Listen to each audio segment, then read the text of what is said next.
함께 만드는 언론 미디어 협동조합. 여기는 국민TV. 함께 만드는 언론 미디어 협동조합. 여기는 국민TV.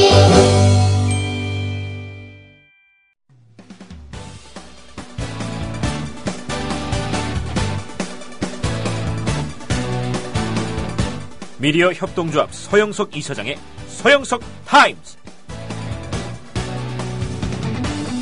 청취자 여러분 안녕하십니까. 7월 23일 목요일 서영석 타임스 시작합니다. 아직도 북적북적으로 되어 있는데요. 빨리 고치도록 하겠습니다.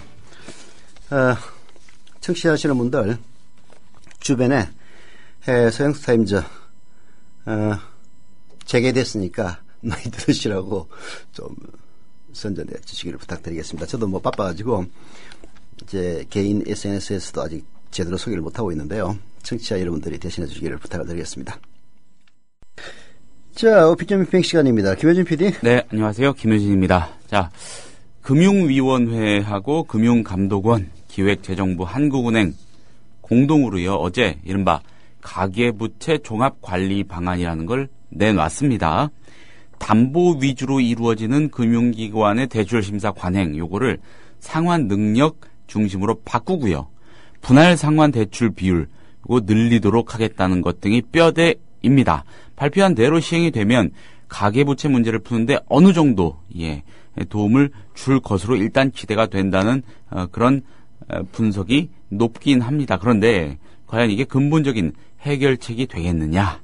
이거에 대해서는 역시, 좀 부족하다. 이런 회의적인 목소리가 낮지 않습니다. 네. 한겨레 사설 한번 보겠습니다. 네. 가계부채 문제 언제까지 미봉책인가 이런 제목입니다. 가계부채 올해 들어서 1100조 원에 이른 데서 보듯이 우리 경제를 옥죄는 주요 현안의 하나라는 거, 이건 뭐 팩트라고 할 수가 있겠습니다. 명목 국내 총생산과 견주면은요, 지난해 말 현재 87.2%나 돼서 천문학적인 규모라는 표현 지나치지 않습니다. 이런 가계부채는 지난해 하반기 이후 증가세가 가팔라지고 있죠. 정부가 주택대출 관련 담보 인정 비율 LTV죠. 이거하고 총부채 상환 비율 DTI 이 규제 대폭 완화한 데다가 하느니 기준금리를 4차례에 걸쳐 인하한 탓이 크다는 겁니다. 반면 소득 증가세는 경기 부진의 지속으로 미미해서 가계의 부채 감당 능력 떨어지고 있습니다. 현실이 이처럼 엄중하기에 정부의 이번 대책 한계가 클 수밖에 없습니다. 대출 증가세를 다소 누그러뜨리는 것 이상으로 효과를 내기는 힘들어 보인다는 게 한겨레의 지적입니다. 게다가 가계의 상환 능력을 높여줄 대책이 눈에 띄지 않는다는 것도 또 한 가지의 지적이고요. 결국 또 다른 미봉책이 될 수밖에 없다는 얘기입니다. 좀 돈 빌리기 조금 더 까다롭게 만든 거에 불과하니까요. 이런 상황이 이어져서는 안 되겠습니다. 정부가 정말로 국내외 충격 발생 가능성 등에 대비해 선제 종합적으로 대응할 필요가 있다고 생각을 한다면 좀 더 실효성 있는 대책을 마련해야 할 것입니다. 우선 부동산 경기를 띄워서 전체 경기를 활성화하는 데 불쏘시개로 삼겠다는 발상, 요거 버려야 한다고 한겨레는 주장을 합니다. 특히 담보인정 비율과 총부채 상환 비율 규제를 다시 강화해야 한다는 주장도 하고 있고요. 그래야 하느니 기준금리를 조정할 여지도 커진다는 것이죠. 아울러 임금 인상 등을 통해 가계의 부채 상환 능력을 키우도록 해야 한다고 아주 거시적인 그런 대안을 제시하고 있습니다. 참 어려운 문제죠. 네. 이게 이제 담보대출 비율을 갖다가 완화시키고 쉽게 얘기해서 이율 낮추고 하는 기준금리를 인하하면은 이제 대출 금리도 낮아집니다. 그래서 1억을 빌렸을 때 금리가 10%인 거하고 금리가 4%인 거하고는 천지 차이거든요. 금리가 4%면 1억을 빌려도 한 달에 한 30만 원 정도만 갚으면 됩니다. 근데 금리가 만약 10%면은 한 달에 거의 한 7, 80만 원을 갚아야 돼요. 가계에 주는 부담이라는 거는 엄청나게 온도 차이가 있는 겁니다. 그래서 이제 금리를 낮추니까 사람들이 돈을 빌려가지고 집을 많이 사요. 그래서 집값 실제로 많이 올랐습니다. 오르긴 올랐습니다. 네. 네. 제 아는 분이 그러더라고요.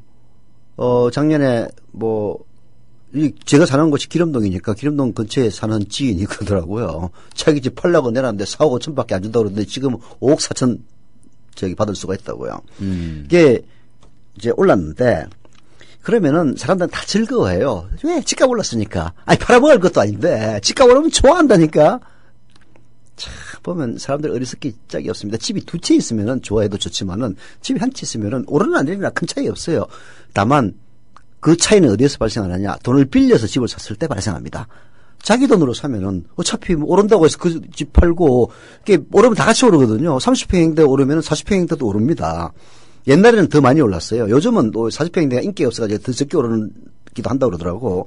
그럼 자기 집 한 채면은 집값 오르면 뭐 어떡할 거야? 그거 팔고 돈 못해서 넓은 평수로 가려고 하면은 거기도 이미 올라와 있단 말이에요. 그래서 집값 오른다는 게 집이 한 채밖에 보유하지 않은 사람에게는 대부분이 집이 있는 사람들 중에서는 90%가 다 한 채만 보유하고 있는 사람입니다. 그런 사람들한테는 집값이 오르든 내리든 아무 헬프가 안 된단 말이에요. 오히려 돈이 있는 사람은 집값이 내리면 더 좋지. 집을 살 수 있으니까 하나 더. 네. 에도 불구하고 집 한 채 있는 사람들이 집값 오르면 좋아합니다. 그래서 지금 다들 이미 버려져 있어요. 문제는 자가를 보유하고 있는 90% 중에서 부채, 즉 은행 대출을 안 끼고 있는 집이 과연 몇 %가 되느냐, 그 점인 겁니다. 그래서 한 25평 정도의 집을 서울 시내에서 하려면 최소 미니멈 한 3억 원 줘야 될 것 아닙니까? 그럼 그 중에서 한 1억 5천 정도를 대출을 끼고 샀을 때 금리가 오르면은 어떤 일이 벌어질 것이냐, 이게 이제 끔찍한 건데. 그 점을 연착륙시키기 위해서는 정부에서는 끊임없이 정책을 통해서 해소할 수 있게 해줘야 되거든요. 한겨레 사설은 이제 워낙 가계부채가 1,000조가 넘어서선 얼마야? 1,100조 원. 1,000조 넘어선 엊그제 같은데 또 10% 늘어서 1,100조 그렇죠. 원이야 이젠. 예.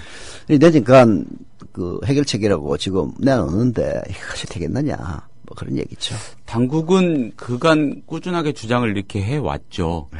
우리 가계대출 그 양 자체로 보면은 심각한 거 맞는데 질이 그렇게 나쁘지 않다.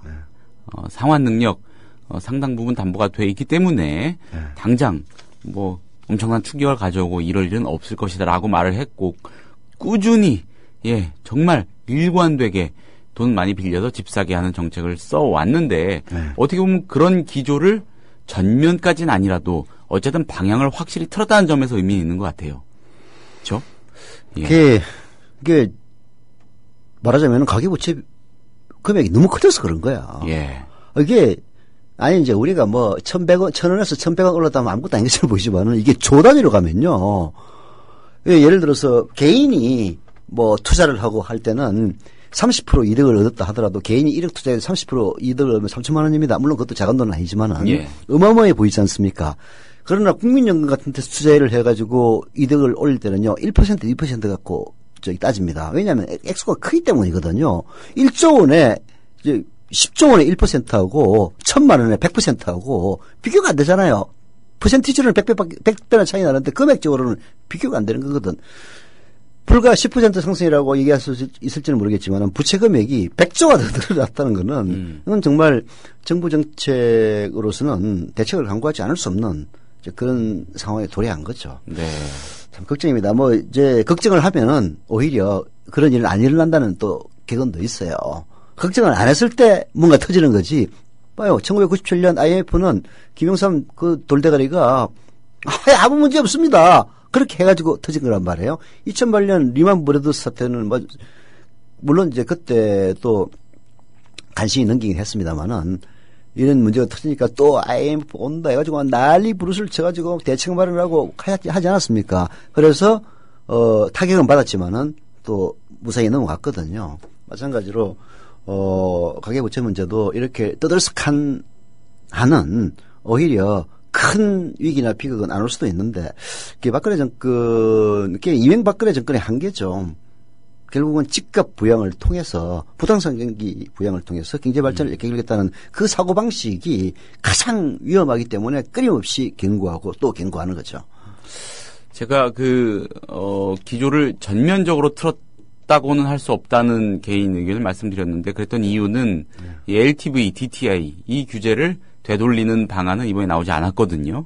그래서 조금 입장 변화가 있지만은 근본적인 변화는 아닌 것 같다. 진보 개혁 진영에서는 꾸준히 이거 규제 풀었던 거 다시 돌려야 된다고 얘기를 하는데 요거를 제자리로 돌린다고 하면은 그런 대로 좀 뭐랄까요 완전히 입장을 전환하는 그런 모양새가 될 것 같기도 합니다. 근데 지금 임기 중반인데 임기의 절반 가까이를 이 기조로 끌고 왔는데 남은 임기 동안 요거 제자리로 돌리는 거 가능할지?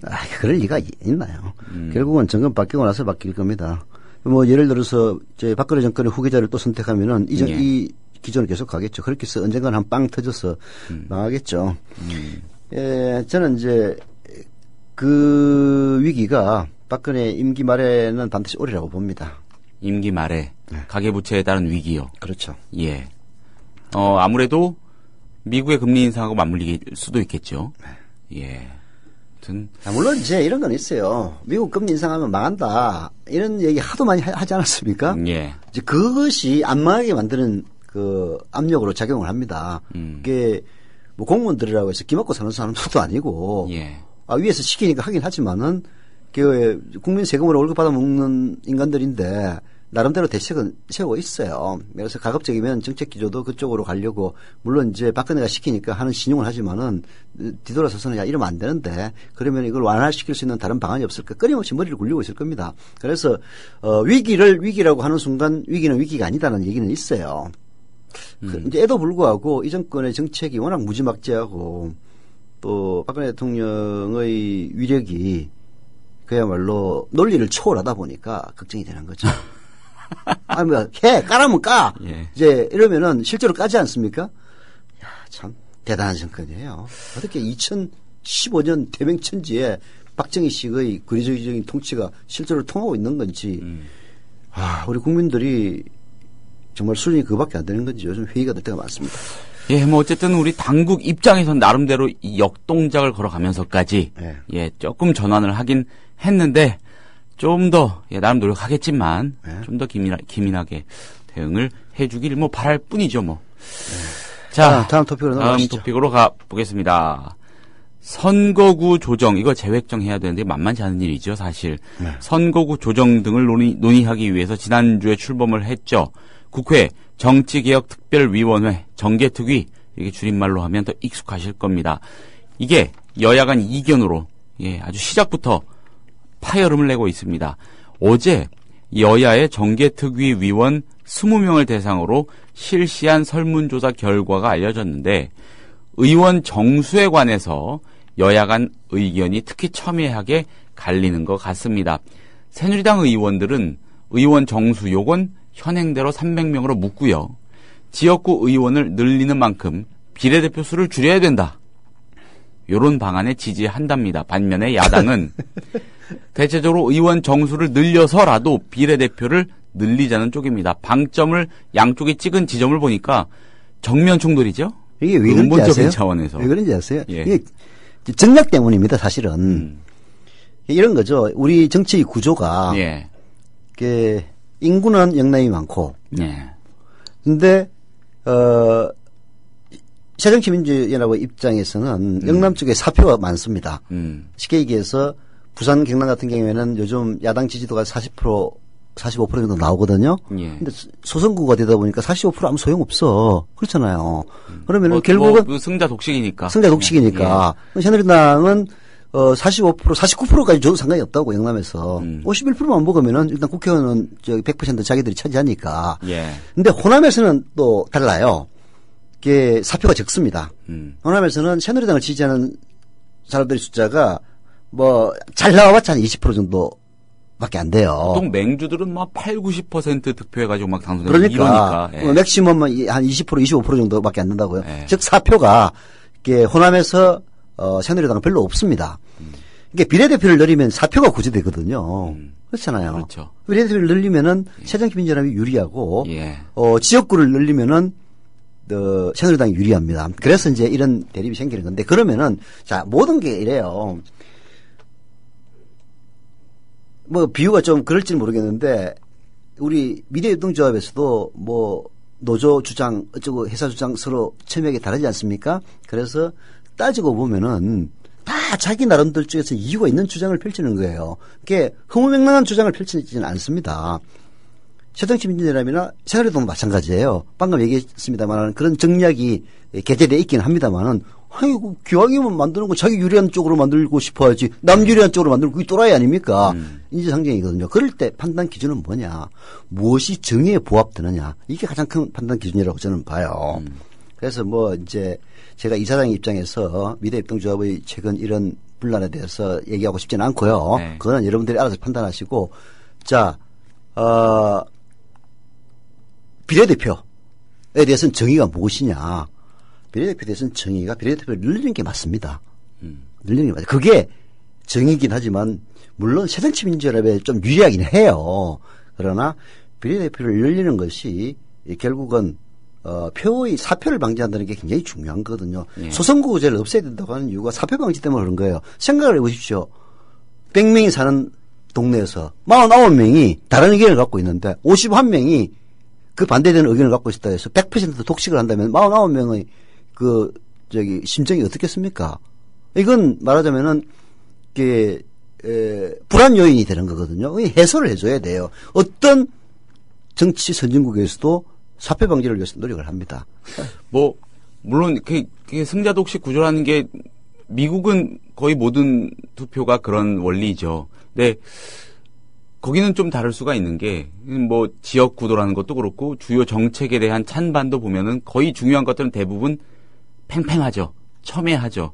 그래서 뭐 캐스팅 보트를 쥐는 사람이나 지역이 있게 마련이고 그러면 좀 다를 수 있겠는데 지금 우리의 정치 지형이라는 건 뭐 어느 쪽으로 압도적일 가능성이 높다 보니까 비례성은 뭐 높여가는 게 뭐 이론을 제기하기 힘들 것 비례대표를 같고요. 높이는 게 사표를 방지한다는 측면에서 그러면은 이게 소수의 의견들도 존중을 받을 수가 있잖아요. 예. 옛날 뭐 박정희 때는 이게 당이 많아지면은 국론이 분열된다 이 지랄을 했었는데 국론이 분열 안 되면 좋은 건 언놈들인데 박정희나 좋지 나머지는 다 불리한 거 아니에요, 그죠?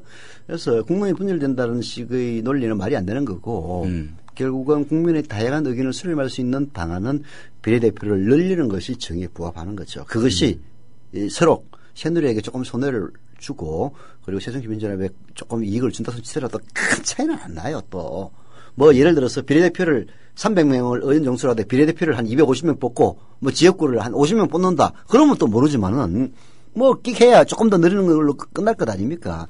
근데 아무리 자기한테 유리하다고 비례대표를 줄이고 지역구를 늘리자고 주장한다는 건 이건 진짜 나쁜 새끼들이 한마디로. 야, 새누리당 니들 그러지는 마라, 진짜. 자, 경향신문 사설은 어떻게 얘기하는지 한번 보겠습니다. 네.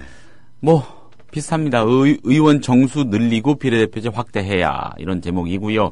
이게 정의에 부합되기 때문에 이제 얘기하는 거예요. 근데 참, 자꾸 이게 참 논란이 되면은, 논리가 궁색해지는 게 이런 주장을 하는 사람, 언론은 야당 언론들입니다.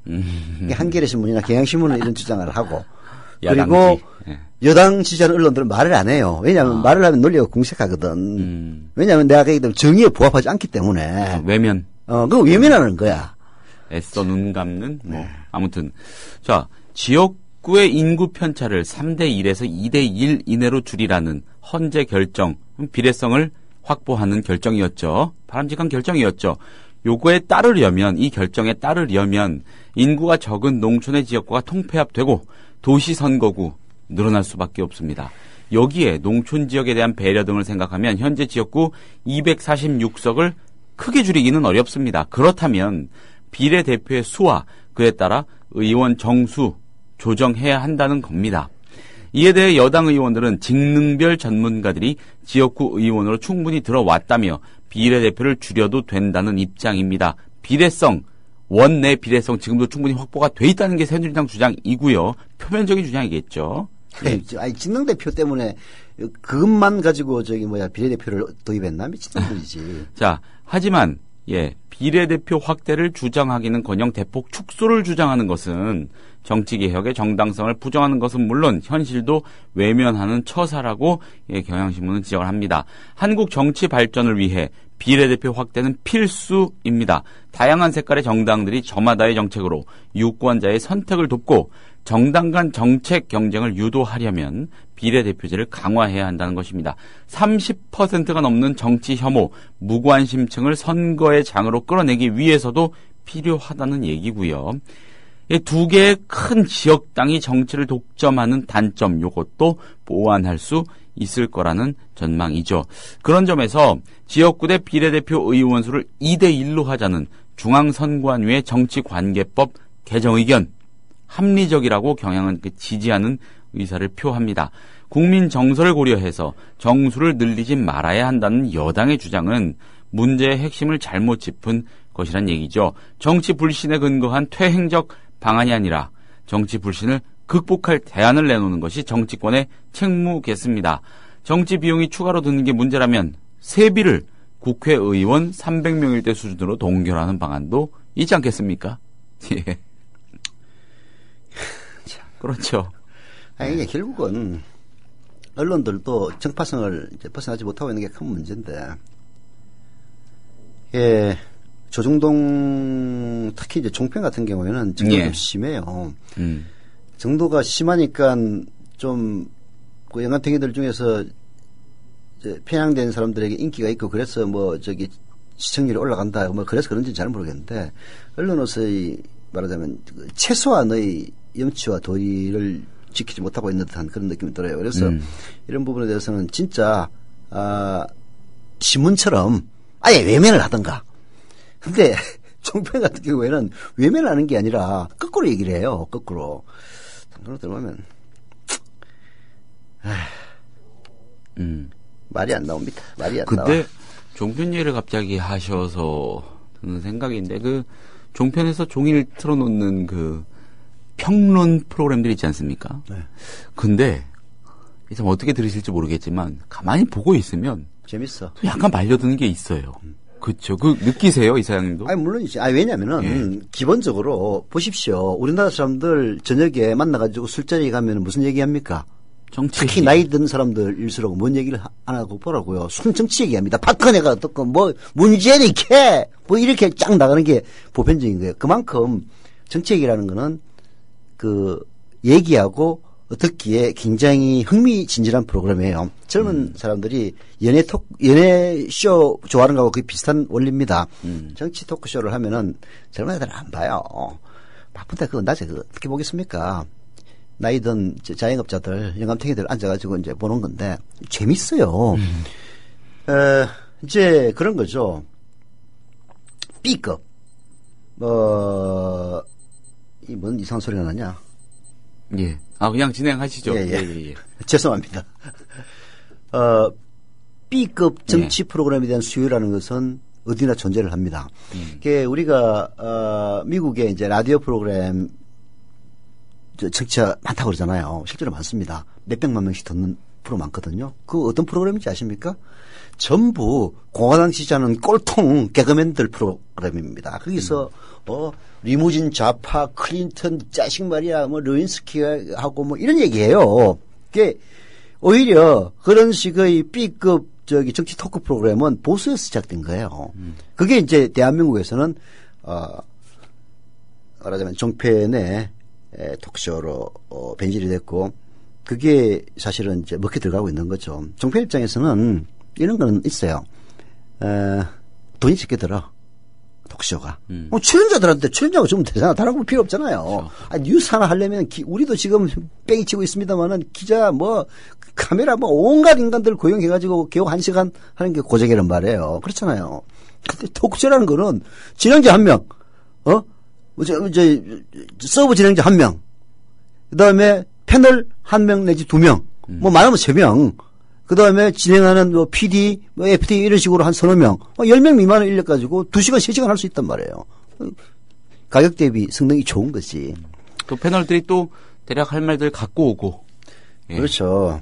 그리고, 저질일수록 재미는 있습니다.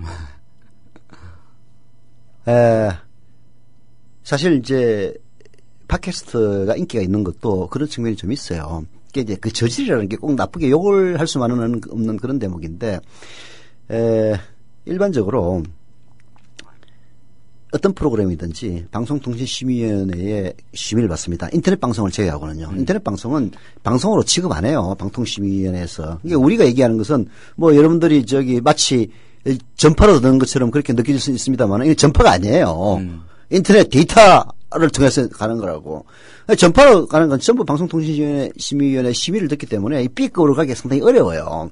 그래서 종편들은 늘 경고를 받습니다. 경고 무지무지하게 많이 받아요. 특히 톡 프로그램에서 경고를 많이 받습니다. 팟캐스트는 그런 규제가 없으니까 좀 자유롭게 얘기할 수가 있죠. 저 같은 사람은 사실은 종편만 출연해도 이렇게 얘기 자유롭게 못합니다. 왜냐하면은 그쪽에서 나를 섭외해가지고 내가 뭐 종편 같은데 나가지도 않겠지만은 나간다면 그쪽에 있는 PD하고 안면 이런 거 다 고려해서 나가는 거거든요. 갔는데 방통심의위원회 걸릴 만한 얘기를 해버리면은 나야 속 시원하지만은 매니 안 쓰잖아요, 솔직히. 그리고 다음에 부르지도 않을 거고. 그래서 자연스럽게 말을 조심하게 됩니다. 이제 에도 불구하고 종편은 그 경계선을 넘나들면서 만들어요. 그래서 특히 장년층과 노년층에게 인기를 끌고 있는 건데 그런 걸 사실 또 이제 저희들도 벤치마킹을 해야 된다고 봐요. 미디어 국민TV 같은 경우에는 어차피 방통심의위원회 심의 안 받거든요. 그러면 더 자유롭게 할 수 있어요. 그렇다고 해서 저질러라는 얘기는 아니고 그러면 이제 주제에 관해서는 특히 이제 이 종편에서 요즘 제일 많이 규제하는 게 참 웃기는 거야. 이게 논조를 규제해요. 즉 박근혜에게 예. 불리하게 하는 사람들을 왜 출연시켰느냐 상층부에서 그런 식으로 논조 규제를 해요. 오히려 말을 갖다가 야이 씨발 뭐 이런 식으로 해가지고 아니면은 광주 사태는 북한군이 일으킨 거다 이런 식의 내들에서 별로 규제를 안 한다고 자체 규제를 오히려 그런 규제를 해요.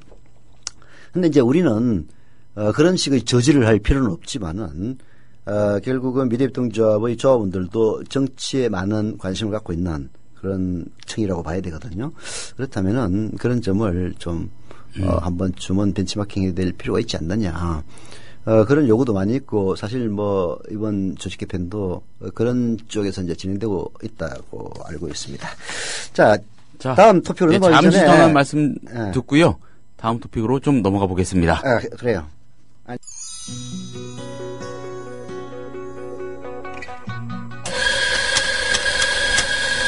미디어 협동조합이 만든 카페 아시나요? 어서오세요. 국민카페 오네오입니다. 공정한 가격으로 확보한 품격 높은 재료로 정성을 다해 여러분을 모시겠습니다. 커피 나왔습니다. 맛있게 드세요. 지식이 있고 공감이 있는 강연이 있고 즐거움과 행복이 넘치는 공연이 있는 공간. 서울 마포구 월드컵로 37 웰빙센터 지하 1층 국민카페 오네어로 여러분을 초대합니다.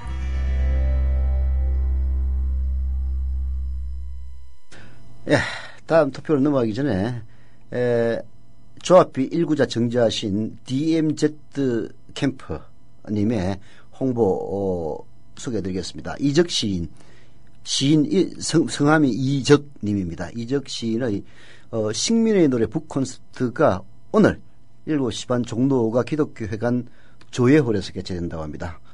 받아 적으세요. 저녁 7시 반 종로가 기독교회관 조예홀에서 개최됩니다. 조합원과 애청자 여러분들의 응원과 참여 부탁드리고요. 8월 14일 서울에서 앙꼬르 공연이 개최되니까 오늘 못 오시는 분들은 다음 달 8월 14일 기대해 주시기를 부탁을 드리겠습니다. 탄저균과 대북심리전 그리고 사드와 애기 봉동탑의 정체라는 건데요. 관심 이적 시인 1957년생이네. 저하고 나이가 동갑입니다. 많은 관심 부탁드리겠습니다. 자, 다음 토픽으로 넘어가실까요? 예. 자, 이거 논란의 소지가 좀 있는 이슈일 수 있을 것 같아요. 네. 정서적으로는 동의하지만 그렇다고 이렇게 하는 게 맞을까? 네. 대략 이런 식의 논란이 빚어지는 이슈죠. 네. 그래서 이 관련해서 한국일보 사설을 좀 골라왔는데 네. 이 사설의 의견에 그대로 동의해서가 아니고 한번 이걸 계기로 얘기를 해보면 어떨까 싶어서였습니다. 네. 살인죄 공소시효 25년이죠. 요걸 폐지한 형사소송법 개정안 다들 아시죠? 일명 태완이법입니다. 네.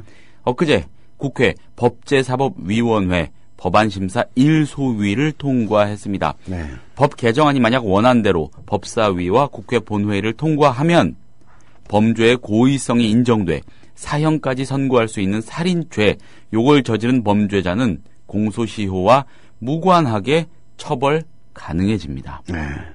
한국일보 사설입니다. 네. 살인죄 공소시효 폐지 태완이법 신속 처리토록. 예. 한국일보의 의견인 겁니다.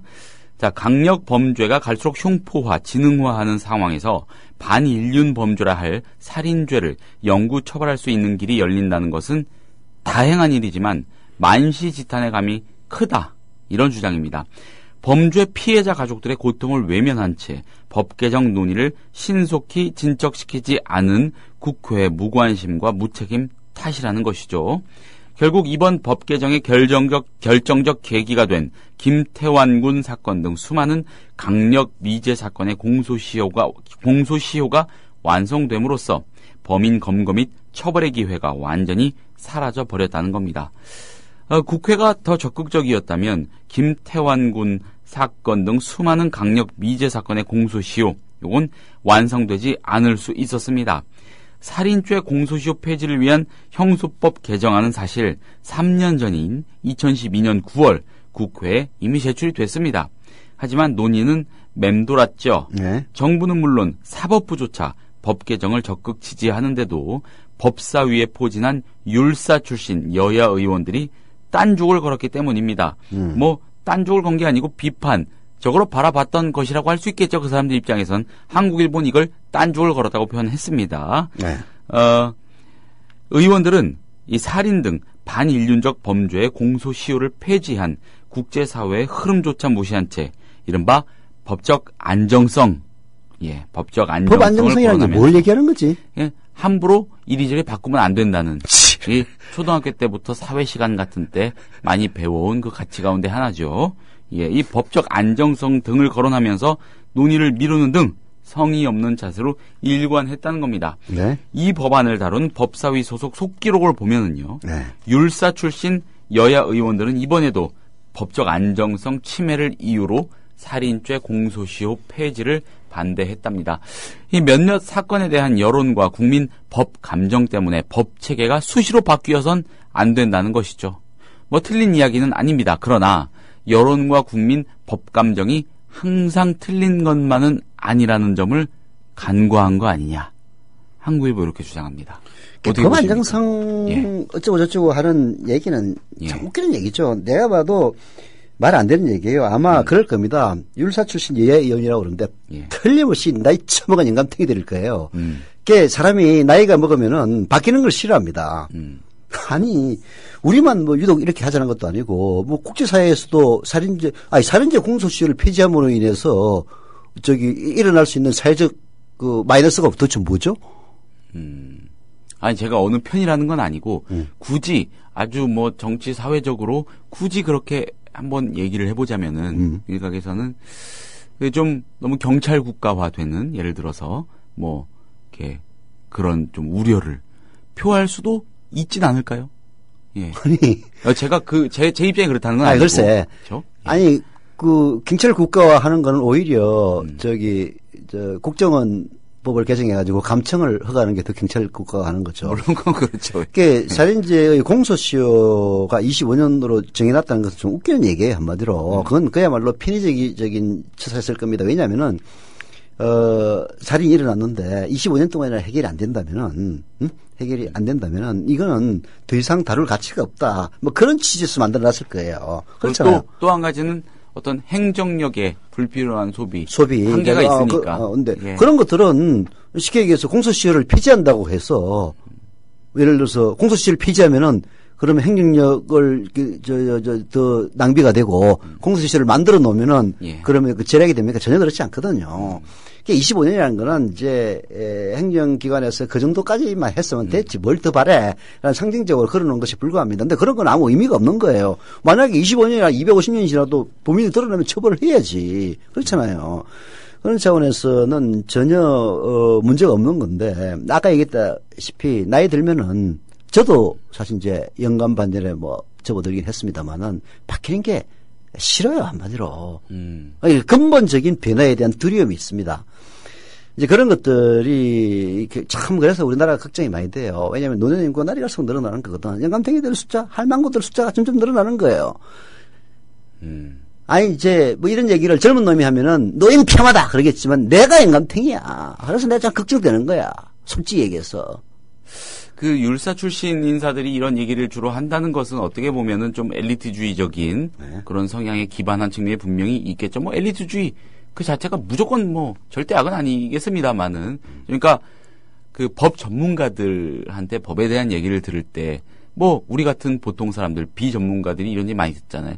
아 이게 법이라는 게 꼭 또 그런 건 아니야. 또 달라. 그건 또 따지고 들어가면 그런 게 아니야. 이런 거 하고 국민 일반의 법 정서, 법 감정하고 늘 충돌을 하는 것 같은데 이상이면 어쨌든 이런 거는 빨리 좀 통과가 돼야 한다. 아니, 그렇게 안 할 이유가 있으면은 하지 말아야죠. 그러나 그 이유가 예. 법을 함부로 바꿔서는 안 되는데 왜 바꾸려고 하느냐라는 그러면은 그거는 일고의 가치도 없는 주장이 있다는 얘기죠. 예를 들어서 뭐 다른 합리적인 이유, 야 그렇게 하면은 예를 들어서 진짜 우리 김효진 PD가 지적한 그런 뭐 경찰 국가화 하는 게 아니냐. 나는 이제 일각에서 그런 얘기 나오니까 제 주장은 아니 아니고. 언뜻 아니 지적했던 것처럼 네. 김효진 PD 주장이라는 게 아니라. 네. 언뜻은 말이 안 되는 것 같은데 또 경찰 국가화 한다는 주장이 있다면 그게 또 나름대로의 합리적인 이유가 있을 거예요. 자기 나름대로. 그게 사람들이 다 그런 거야. 내가 바보가 아니잖아요. 누가 봐도 자기가 바보가 아니라고 생각할 겁니다. 그럼 남도 바보가 아닌 거야. 근데 사람들이 어떻게 생각하면 나는 바보가 아닌데 남들은 다 바보라고 생각하는 게 그게 큰 문제예요. 경찰 국가로 주장하는 사람이 있다면은 그 사람이 바보가 아닌 이상 나름대로 합리적인 이유가 있을 겁니다. 그런 이유를 들어봐야 이제 그게 옳으냐 그러냐를 그렇죠. 판단할 수 있겠지만은 그러나 법안정성을 이유로 든다면 그건 말이 안 된다는 얘기죠. 아니 그러면 아무것도 못 바꾸지. 그렇잖아요. 예. 아, 불합리하면 바꾸는 거지. 다만 바꾸는 걸 신중하게 할 필요는 있어요. 법이란 걸 한번 일단 바꿔놓으면 다시 바꾸기 어렵거든. 그래서 공청회도 열고 여론 수렴도 하고 뭐 심지어는 여론조사도 한번 해보고 뭐 이렇게 해가지고 이제 바꾸는 거죠. 절차에 따라서. 근데 아이 법 바꾸면 씨발 그렇게 조변석께서 어떻게 해라고 한다면은 세상에 바꿀 수 있는 게 뭐가 있어. 그렇잖아요. 자기 살아있는 동안에는 아무것도 하지 말라는 얘기 아니야. 이런 나쁜 놈들이 어디 있어. 저 또 이 논의를 할 때 절대로 빼놓으면 안 되는 게 이 태완군의 가족, 태완군 같은 피해자들 가족들이 겪을 고통도 빼놓으면 안 되겠죠. 아무튼 쉽지 않은 문제이고 예, 생각해 볼 문제인 것 같습니다. 예, 다음 토픽으로 한번 가보겠습니다. 네. 국정원 해킹 프로그램, 예, 의혹과 논란 커지고 있긴 합니다. 오늘 아침에 민동기 뉴스바에서 민동기 국장 같은 경우는 이거 언론들의 그 이슈 전쟁에서 국정원 해킹 사태 좀 밀리고 있는 것 같다. 좀 가라앉는 거 아니냐 이런 분석도 좀 하더라고요. 아니 뭐 제도권 예. 논란에서는 방법이 없죠. 그렇죠. 아니 예. 그렇게 따지면요, 뭐 박근혜 불리한 거는 다 사그라들 수밖에 없지. 나도 아까 그 팟빵 민동기 씨가 저 올려놓은 걸 이제 홍보하는 걸 봤는데, 예. 그건 여하튼 이제 봤는데 그게 이제 여러 언론들 뭐 조간신문이 총 9개인가요? 10개? 11개인가 9개인가? 정확히 기억이 안 나네요. 매일 보는 세보면 건데. 되지. 조중동 한겨레 경향, 예. 중간에 있는 게 서울신문, 그다음에 국민일보, 국민일보, 세계일보. 세계일보, 예, 한국일보, 한국일보 9개네. 예. 그렇잖아요. 그리고 석가는 문화일보, 그렇죠. 그다음 내일신문, 예. 그래서 11개. 이게 9개 신문 중에서 이제 좀 야당 성향을 지니고, 뭐 야당이라고 하면 정부의 비판적인 진보 개혁 성향이라고. 아니 뭐 이제 정부의 비판적이라고 보면 되지. 예.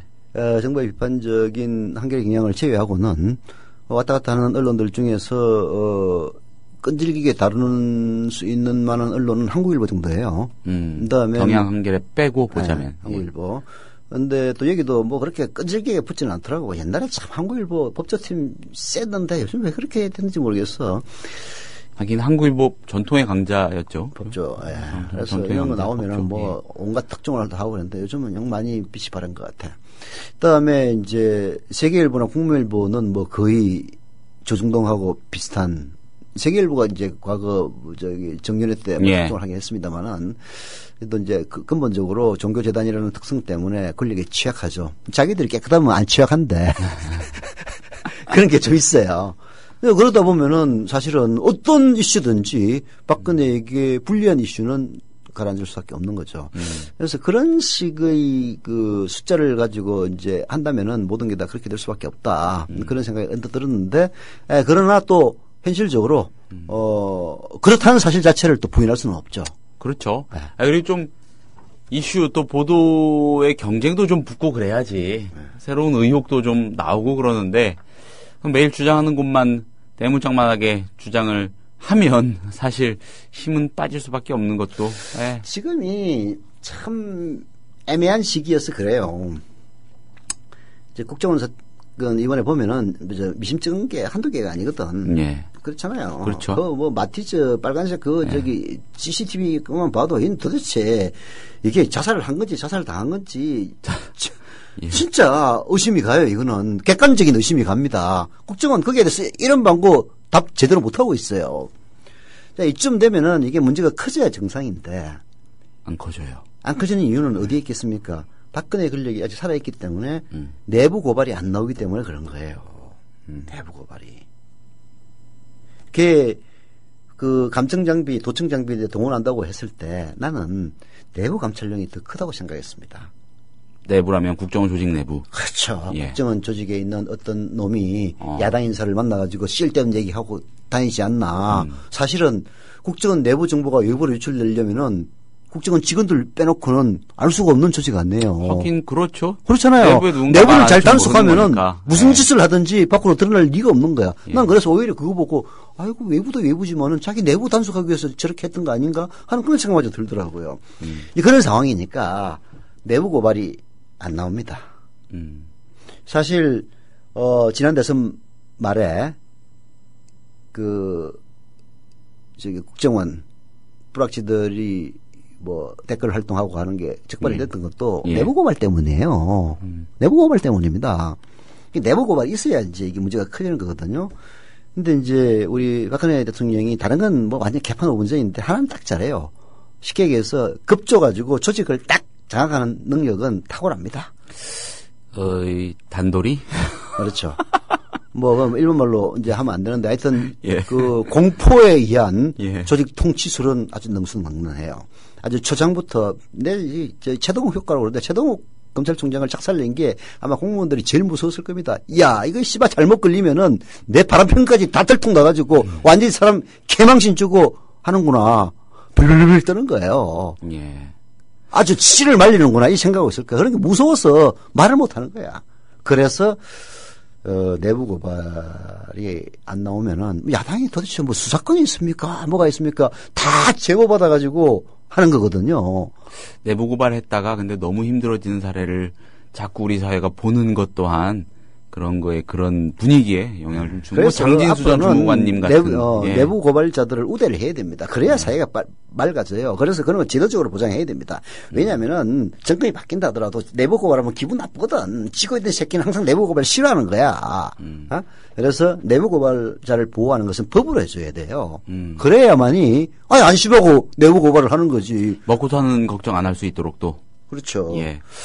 자, 이 국정원 해킹 문제 한결의 사설 한번 보겠습니다. 네. 국회 국정원 해킹 청문회 빨리 열어야 이런 제목이네요. 우선 청와대는 의혹 해소를 위해 국정원이 가능한 한 모든 자료를 적극적으로 국회에 제출하고 협조하도록 독려해야 한다고 참 힘겨운 촉구를 계속하고 있습니다. 메아리 없는 촉구. 국정원과 야당 주장이 첨예하게 맞서는 상황에서 대통령이 무슨 말을 할 수 있겠냐 이렇게 일부에선 주장을 합니다. 그러나 국정원이 대통령 직속의 정보기관이란 점 이건 법이 정하고 있죠.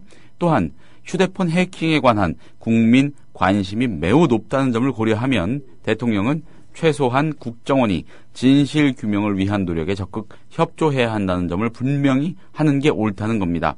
여야는 국회 정보위 차원에서라도 빨리 청문회를 여는 게 바람직하다고 촉구합니다. 국정원 현장 조사와 자료 제출 등을 놓고 여야 간 이견이 남아있긴 합니다. 그러나 거의 모든 국민이 쓰는 휴대폰이 언제든지 해킹당할 수 있다는 무서운 의혹 앞에선 이런 이견들은 작은 부분에 불과할 뿐이라는 겁니다. 중요한 건 국정원이 정부 위에 모든 자료를 내놓아야 한다는 점이고요. 이 중 국가 안보에 직결되는 부분을 제외하고는 최대한 국민 앞에 그 내용을 상세히 공개해야 한다는 점입니다. 보안을 중시하는 정보기관 특성만 강조하기엔 지금 국민들이 느끼는 불안감과 의혹이 너무 심각하기 때문이라는 겁니다. 예. 제가 보기에는요. 예. 새누리당 의원들도 이거 좀 조지고 싶은 생각이 굴뚝 같을 겁니다. 결국은 새누리당도요? 아니 당연하지. 예, 어떤 맥락에서요? 아니 만약에 도청이나 감청을 한다면은 예. 이 인간들이 야당만 하겠냐 이거야. 어차피 누가 아, 뭘 할지 몰라요. 아, 털어서 우리 것도 빨리 있는 거 아니 제가 옛날에 이명박이가 민간인 사찰할 때 남경필이 틀었잖아. 예. 말 안 듣는 새끼도 다 틀었단 말이에요. 그러네요. 그 잊고 있었는데 그러네요. 그렇잖아. 예, 아이 예, 그거는 예. 권력을 쥐고 있는 놈은 다 똑같은 생각을 하고 있어요. 아이 정돈이 새끼 박근혜 맨날 씹어대는데 그래 너 깨끗해 이 새끼야? 한번 도감청 해보고 너 이 새끼 바람 피운 거 아니야? 부터 시작해가지고 그런 거 틀고 싶은 욕망이 왜 없겠어요. 그래서 정돈 까불면은 제 국정원에서 조용히 전화를 해가지고 정 의원 자중하시죠. 이제 정돈이 실제로 그렇다는 얘기는 아닙니다. 예. 뭐 정돈이 아니라 K 뭐라고 합시다. K 의원 자중하시죠. 당신이 지난 토요일 주말에 어떤 여자하고 어디 태국 갔다 왔는지 다 압니다. 그러면은 직선을 못할 거 아니에요. 그러려면은 도청 감청 미행을 해야 되거든. 여당도 예외는 아닙니다. 다 잘 알아요. 그래서 속으로는 야당이 좀 세게 나와가지고 좀 해줬으면 하는 그런 마음이 굴뚝 같을 겁니다. 근데 이제 지가 얘기했다가는 지가 지은 죄가 있으니까 막 고개만 쑥 숙이고 있는 거죠. 이럴 때는 야당이 나서줘야 됩니다. 근데 이제 야당이 그럼 못 나선다. 그럼 야당 의심해 봐야 돼. 저 새끼들 지들 꿀리는 데 있어서 그런 거 아니야? 그럼 예를 들어서 뭐 박주선 의원이 뭐 탈당하겠다 뭐 말도 안 되는 세월호 동조단체 때문에 재보선을 졌다 이게 말 안 되는 얘기거든. 왜냐하면 재보선은 7월 30일이고 문재인 동조단체는 8월 19일이에요. 문재인 동조단체 때문에 문재인이 터미네이터야? 8월 19일에 동조단식을 했는데 7월 30일 그보다 20일 전에 있었던 지방선거를 지게 만들었다는 게 말이 안 되잖아요. 그리 말을 안 되는 얘기를 한다면은 그건 다 이유가 있는 거란 말입니다. 저는 좀 그런 생각이 들더라고요. 박수선 의원이 뭐 좀 꿀리는 게 있어가지고 오히려 지금 여당한테 점수 달라고 저런 게 아닌가 하는 그런 의심까지 들더라고요. 여당한테. 그렇죠. 여당한테. 예. 그렇죠. 예. 아니, 그런 생각이, 그러지 않지 모르죠. 근데 이제, 그러지 않기를 바라고요. 박수선 의원도 나름 야당에서 최고위원까지 했던 사람인데, 뭐, 그럴 리가 있겠습니까? 그러나, 상식적으로 이해되지 않은 발언을 정치인들 많이 하잖아요. 다 이유가 있는 겁니다. 제가 취재하면서 느낀 건데, 뭐, 그런 사례 제가 무수히 목격했어요. 특정 문제에 대해서 성명을 내달라라고 공작을 합니다. 중간지대에 서 있는 의원에게. 그러면은 그 의원이 뭔가 꿀리는 게 있으면 실제로 해요. 이제 남들이 보기에는 모르지. 갑자기 느닷없이 성명서를 떼가지고 회사, 언론사에 팩스를 쫙 돌립니다. 그래가지고 어떤 해남 문제에 대해서 얘기를 하는데 이 새끼가 그런 얘기를 할 리가 없는 놈인데 그런 얘기를 한다? 기사 되거든요. 회사 쓰세요. 나중에 파고 들어가 보면은 결국은 공작에 의해서 나온 경우 옛날에 제가 무수히 목격했어요. 기사는 내부 공작. 그렇죠. 네.